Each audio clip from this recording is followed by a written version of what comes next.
I am working on a DIY upcycling project. I'm going to make an old vintage, really an antique window and some antique architectural corbels into a window decorative art piece with a shelf underneath to make sure that that old window doesn't ever slide down and fall on the person who happens to be a guest in my guest bedroom underneath the wall where I plan to put that window. So first, I am going to try out different finishes on this piece of wood.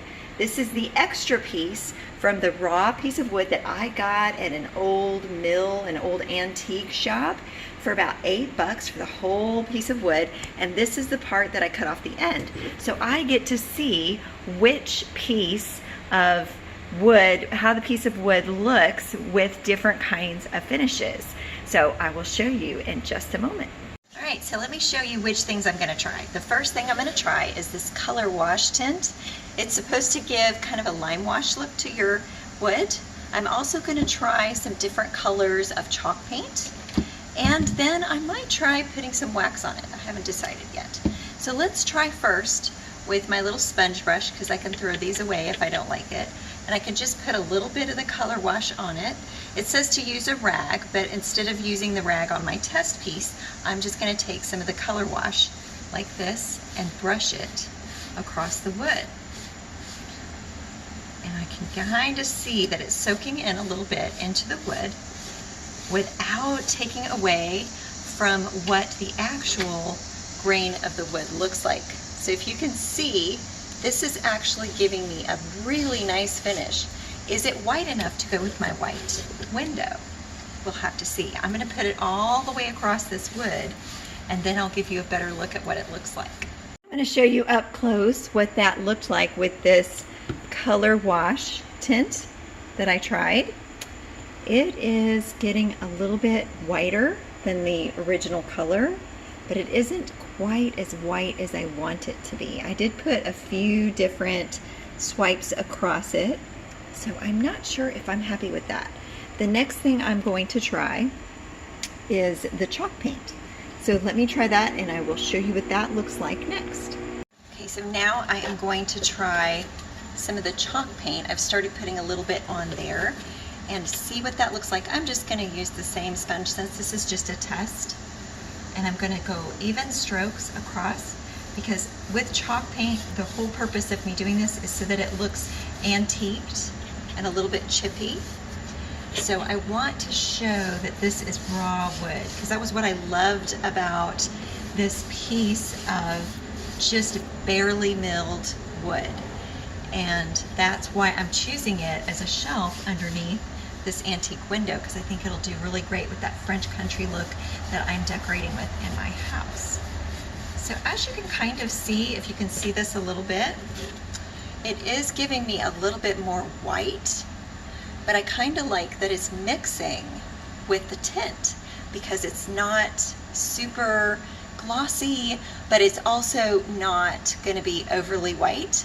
So it's going to give me that chippy look like the antique window. Now obviously I'm not done, but you can see this is the original wood, and this is kind of the live edge that was on the edge of that piece of wood. And I want to kind of keep some of that character to the shelf when I finally buttress it with those old corbels that I also bought to go with it. So let's see what I have next to try to give this a little bit more texture. I'm going to go over it a little more with the chalk paint, but I do want to kind of give it some more texture. And who knows, I could probably use this piece too for something if I make it pretty.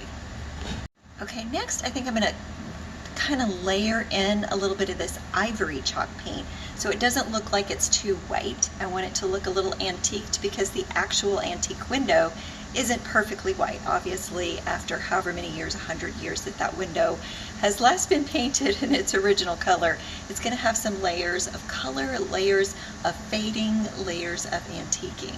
So I want to give that effect to this piece of live wood without losing that live edge character. So I'm going to layer this and see how that looks next. Okay, just so you can see the progress, after I did some of the white on here, it kind of looks nice over that white color wash tint that I did first that was kind of making it more of a blush than a white. And I don't really want it to look pink. I want it to actually have some chippy white, but still have that live edge. So I'm going to try to layer in some of this ivory along with the white so it doesn't look overly white. And I'm going to be really streaky with this foam brush. When I do it on the actual piece that I'm using, this is just a test. I'm probably going to use an actual brush, something like this, maybe a little bit larger, so that it gets some of those brush strokes in there and it isn't too uniform. So what I'm doing to sort of give that effect the best I can on my test piece is to just use the edge of this, and then I can throw it away when I'm done, which is pretty convenient for making it so I don't have as much cleanup to do. But I'm just kind of going back and forth to kind of create a streakiness to it.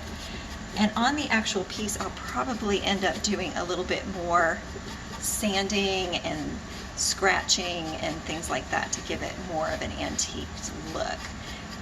You can use a crackle finish, but that also looks a little bit staged and uniform, so I chose not to do that for this piece. I do want to kind of keep some of that live edge. So you can see this is starting to look more of an antique white than a white without looking too uniform ivory. And I'm keeping a lot of that rough edge. This is the original color of that beautiful piece of wood that I got at Gibson Mill Antique Mall for like $8. It was huge. It was like 6 feet long. So I didn't need the whole piece, and I'm using this to kind of sample it. So what do you think? What do you think so far? I'm gonna have to let it dry before I do much else, but I'd love to know what you think.